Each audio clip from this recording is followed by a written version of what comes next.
Ang dalawang pusa na to. Saan tumaling doon sa taas? Oo po. Matutulog ha? Patulogin mo din to ha? Kasi ikaw matulog ka din.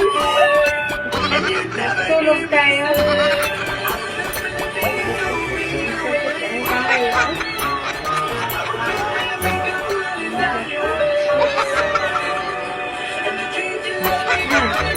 Okay.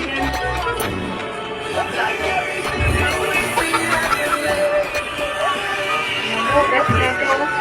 Dahil ko ayan. Ang kulit naman ang dalawang pusa na yan. Grabing kulit.